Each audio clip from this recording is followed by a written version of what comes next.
Welcome to Strides to Solutions. I'm Esther Adams, and today we're tackling something that I think is fundamental to mastery of anything difficult. How do you keep practicing deliberately, with full focus and effort, when you're hitting wall after wall? When progress has slowed to a crawl or stopped entirely? When you're frustrated? When you're starting to wonder if you even have the capacity to get good at this thing you're working so hard on? Whether it's a musical instrument, a new language, a sport, a professional skill, the question is the same. How do people sustain the kind of focused, effortful practice that leads to expertise when they're facing sustained difficulty and slow progress? This is what today's episode is about. I'm calling it the practice problem, and we're going to spend the next hour digging into what the research tells us about maintaining deliberate practice under the exact conditions that make most people quit.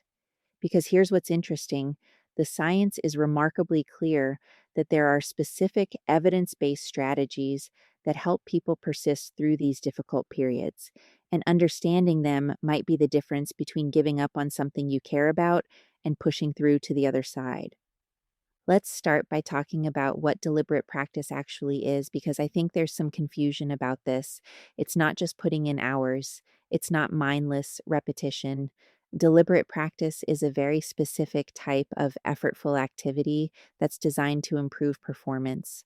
It involves focused attention, it targets specific weaknesses, it includes immediate feedback, and it requires operating at the edge of your current ability. It's cognitively and often physically demanding. It's not particularly enjoyable in the moment. And it's absolutely essential for achieving high levels of performance in complex skills. The problem is that deliberate practice is hard to maintain even under good conditions. And when you hit a plateau, when progress slows or stops, when you're putting in the effort but not seeing corresponding improvement, motivation tends to crater. The psychological mechanisms here are similar to what we've discussed in previous episodes about weight loss plateaus. Your brain is tracking effort outcome relationships, and when those relationships break down, when effort stops producing visible results, your motivation system interprets this as evidence that continued effort isn't worthwhile. But there's an additional layer with skill development that makes this even more challenging. With deliberate practice, you're not just doing something hard, you're repeatedly confronting your inadequacy. Every practice session is essentially a catalog of everything you can't do yet, every mistake you're still making, every gap between your current performance and where you want to be. That's psychologically brutal, even when you're making progress. When progress stalls, when you're confronting those same inadequacies week after week without visible improvement, the psychological toll becomes really significant. The research on how people sustain deliberate practice through these difficult periods identifies several key strategies, and I want to walk through them systematically because they're all supported by evidence, and they work through somewhat different mechanisms. Let's start with self regulated learning, which comes up again and again in the literature as absolutely foundational for maintaining practice under difficulty. Self regulated learning is essentially the process of taking control of your own learning. It involves metacognitive strategies, which are about monitoring and adjusting your learning process. It involves motivational strategies, which are about managing your own motivation and persistence. And it involves behavioral strategies, which are about structuring your environment and practice sessions for maximum effectiveness.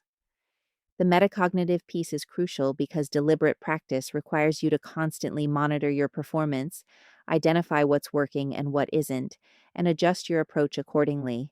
When progress stalls, people who are strong in metacognition don't just keep doing the same thing harder. They step back, they analyze what might be causing the plateau, they experiment with different approaches. They're able to recognize that a lack of progress might not mean lack of ability, but might mean the current practice approach needs adjustment. Research shows that explicit training in metacognitive strategies significantly improves people's ability to maintain practice through difficult periods. Things like teaching people to set specific process goals for each practice session, to monitor their attention and focus during practice, to reflect after practice on what worked and what didn't, to identify patterns in their errors rather than just getting frustrated by them. These metacognitive skills don't necessarily develop naturally. They need to be explicitly taught and practiced, but when people have them, they're much more effective at maintaining deliberate practice through plateaus. The motivational regulation piece of self regulated learning is about having strategies for managing your own motivation when it inevitably drops. Research has identified several specific motivational regulation strategies that are particularly effective for maintaining practice under difficulty. Mastery self talk is one of the most powerful. This is where you deliberately use internal dialogue to frame practice in terms of learning and improvement rather than in terms of success or failure, ability or inability. So instead of thinking, I can't do this, I'm not good enough, which is what tends to happen naturally during frustrating practice sessions, mastery self talk would be something like, this is hard right now, but I'm learning. Every attempt is giving me information about what I need to work on. The research shows that this kind of self talk significantly enhances persistence, especially during periods of slow progress. It reframes the lack of visible improvement from evidence of inadequacy to normal part of the learning process. Proximal goal setting is another motivational regulation strategy with really strong research support. This is about setting very specific short term goals for each practice session rather than focusing only on long term outcome goals. When progress toward your ultimate goal has stalled, having concrete proximal goals that you can achieve in a single practice session provides ongoing reinforcement and helps maintain motivation. The goals need to be about process, about things entirely within your control, not play this piece perfectly, but identify and work on the three most challenging measures, or practice this transition 50 times with focus on smooth hand positioning. The research shows that people who use proximal goal setting maintain practice significantly better during plateaus than people who only focus on long term goals. The proximal goals provide structure and purpose to each practice session, and they provide regular success experiences even when overall progress isn't visible. You can have a successful practice session, can achieve your proximal goals for that session, even during a period when your overall skill level isn't advancing. That regular sense of accomplishment helps maintain motivation. The behavioral strategies piece of self regulated learning is about structuring your practice environment and habits to support sustained effort. Things like scheduling specific practice times rather than just practicing when you feel motivated, which doesn't work because motivation is precisely what's lacking during plateaus. Creating environmental cues that trigger practice, removing distractions, having all your materials ready, managing your energy and attention, recognizing that deliberate practice is cognitively demanding, and planning practice sessions for times when you're not already depleted. Research shows that these behavioral strategies matter more than people typically recognize. When motivation is high, you can practice despite poor environmental structure or scheduling.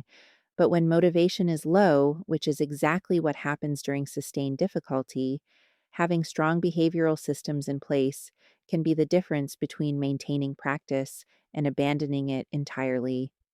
The behaviors become somewhat automatized, less dependent on moment to moment motivation, which helps you continue even when you don't particularly feel like it.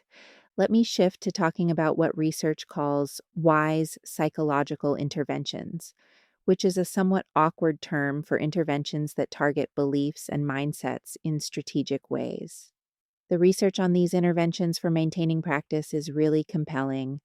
One of the most studied is expectancy value interventions, which work by strengthening people's belief that effort leads to improvement and clarifying the value of what they're working toward. Here's how this matters for maintaining practice through difficulty. When progress stalls, people naturally start questioning whether continued effort will actually lead to improvement. The plateau becomes evidence that maybe they've reached their ceiling, that more practice won't help.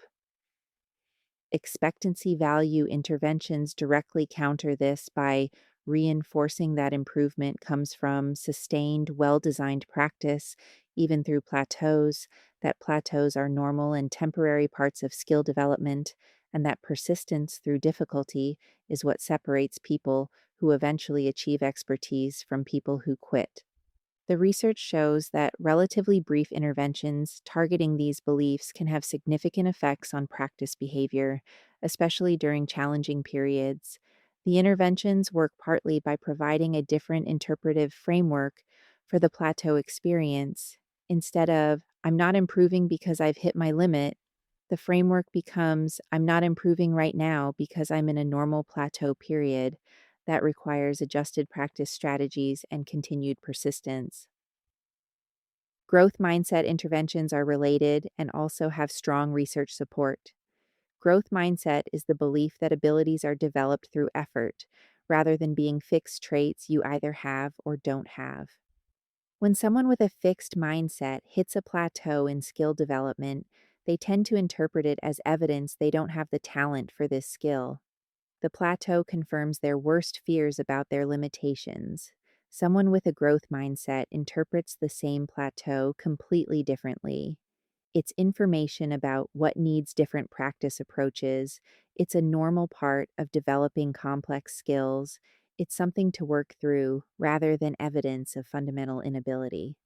Research shows that growth mindset interventions, where people are explicitly taught about the malleability of skills and shown evidence that abilities develop through practice, can significantly affect persistence through difficult periods. The interventions don't eliminate the frustration of plateaus, but they change how people interpret that frustration and whether it leads to disengagement or renewed effort with adjusted strategies. Now, let me talk about feedback and progress monitoring, because these come up repeatedly in research as crucial for maintaining practice under difficulty. The challenge during plateaus is that the normal feedback mechanism, which is improvement in overall performance, has stopped providing reinforcement. You practice, but you don't get better, at least not in ways that are immediately visible, which makes continued practice feel pointless. What the research shows is that having access to immediate, specific feedback on smaller components of performance can provide reinforcement even when overall performance isn't improving. If you're learning a musical piece and have hit a plateau on the overall piece, but you can get specific feedback on technical elements like hand positioning, tone production, rhythmic accuracy, those smaller elements can still show improvement even when the holistic performance hasn't advanced. That granular feedback provides evidence that practice is effective, that you're developing even when the overall skill level appears stuck. Progress monitoring works similarly when you're tracking specific, measurable aspects of your practice rather than just overall performance. You can often see progress in those specific areas, even during overall plateaus. Maybe your sight reading speed for a particular type of passage is improving. Maybe your error rate on specific transitions is decreasing. Maybe the amount of focused practice time you can sustain before attention fails is increasing. These are all forms of progress that might not show up in your overall performance level yet, but that indicate your practice is effective and your skills are developing. The research shows that people who engage in detailed progress monitoring maintain practice significantly better during plateaus than people who only track overall performance. The monitoring provides ongoing evidence that effort is producing results, just not yet in the global performance measure.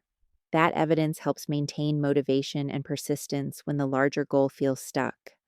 Social support and accountability structures are another factor with strong research backing for maintaining practice through difficulty. The stereotype of deliberate practice is that it's solitary, just you and the skill, but the research shows that social factors significantly influence whether people persist through difficult periods.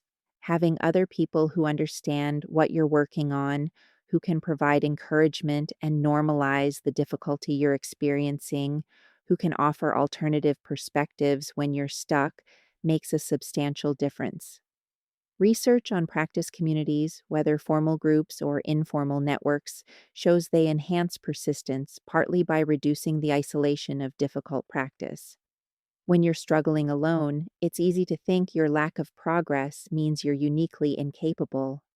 When you're connected to others pursuing similar skills, you realize plateaus are normal, that everyone experiences them, that persistence through them is what's required rather than evidence you should quit.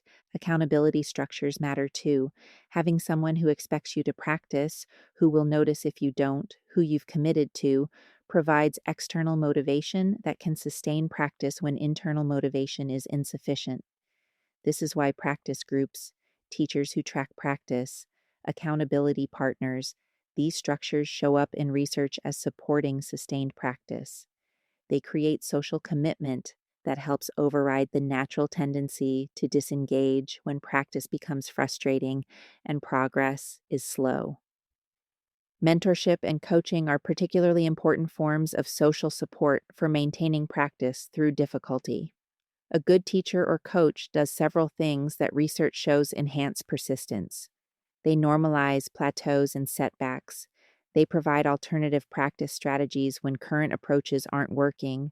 They offer encouragement and perspective when frustration is high. And they maintain belief in your capability to improve even when you've lost that belief yourself. Research on expertise development consistently shows that people who achieve high levels of skill typically had teachers or coaches who supported them through difficult periods, who helped them adjust practice strategies during plateaus, rather than just pushing them to work harder at approaches that weren't effective. The coaching relationship provides both expertise about how to practice more effectively and psychological support for maintaining effort when improvement isn't visible.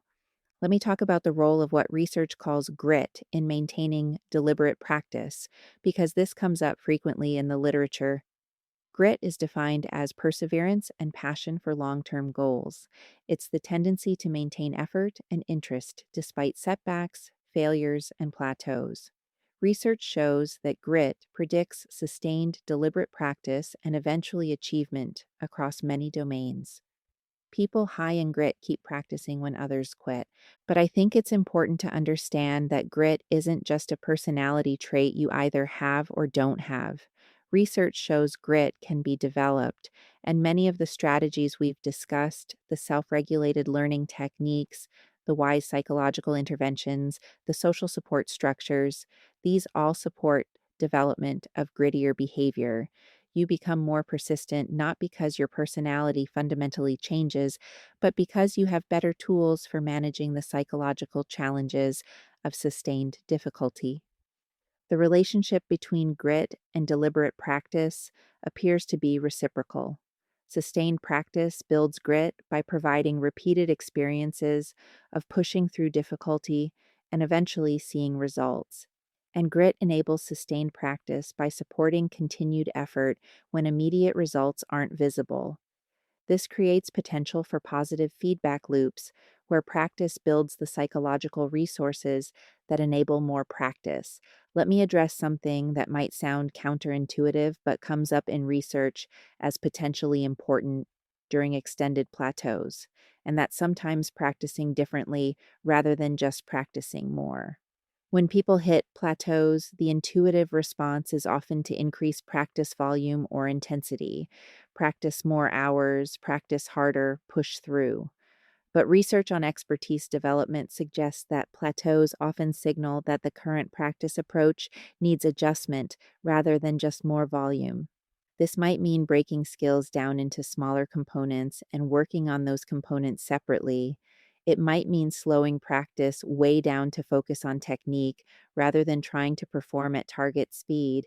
It might mean incorporating different types of practice, variable practice rather than constant repetition, or mental practice in addition to physical practice.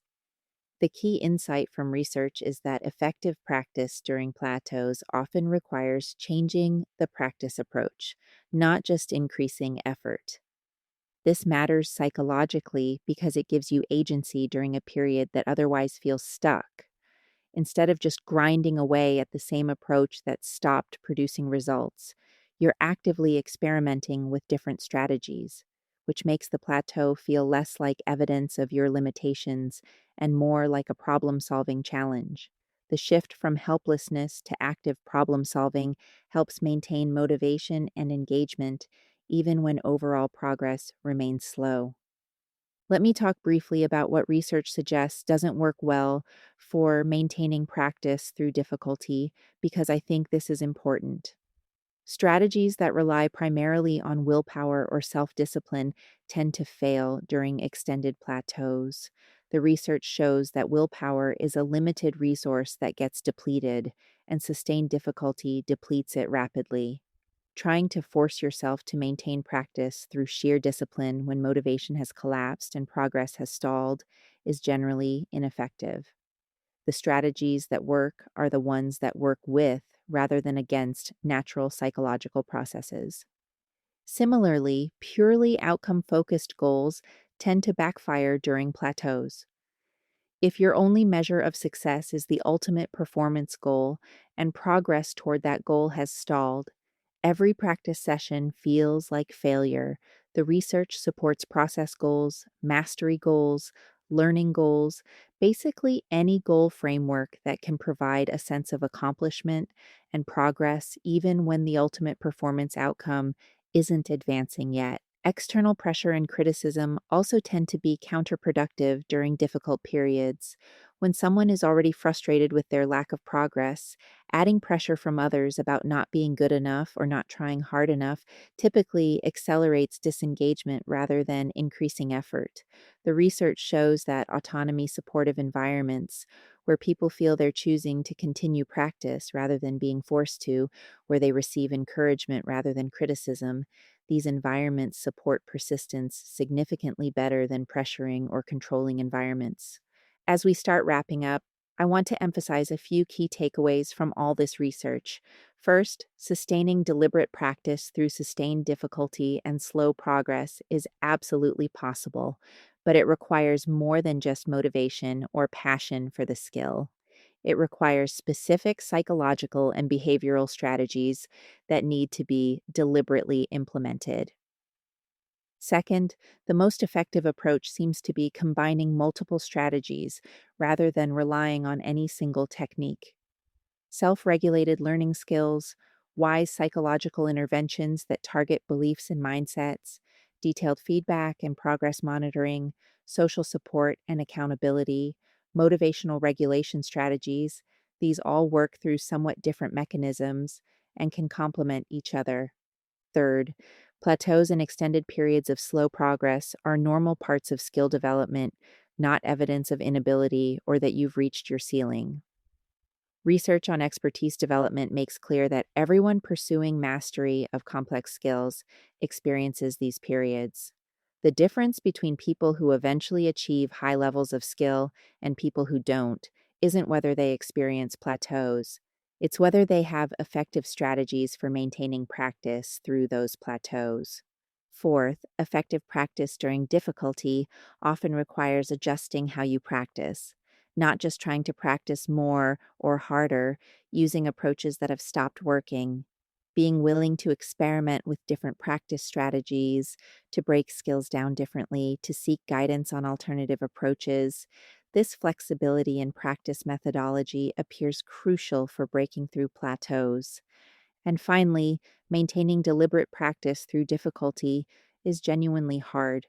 The research doesn't suggest this should be easy or that having the right strategies eliminates the frustration and effort required.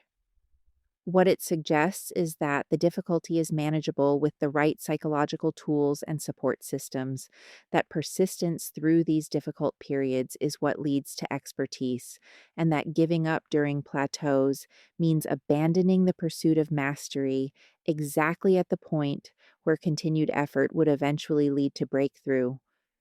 If you're currently struggling to maintain practice through a frustrating plateau, I hope this episode has given you some concrete, research backed strategies to try. Maybe you need to develop better self regulated learning skills, setting proximal goals for each session, and monitoring your progress in more granular ways. Maybe you need to work on your internal dialogue, shifting to mastery self talk when you're tempted to interpret difficulty as evidence of inadequacy. Maybe you need to seek out more social support, finding others pursuing similar skills, or working with a teacher who can provide both technical guidance and psychological encouragement. Maybe you need to adjust how you're practicing rather than just trying to practice more.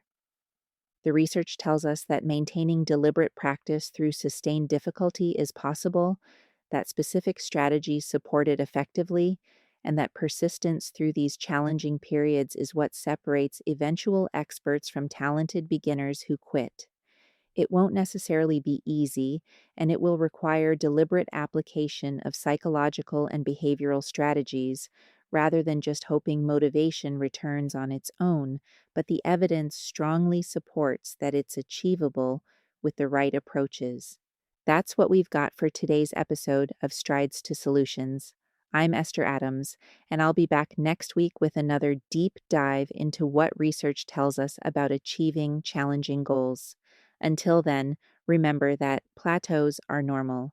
That difficulty is part of the process rather than evidence you should quit, and keep taking those strides toward your solutions.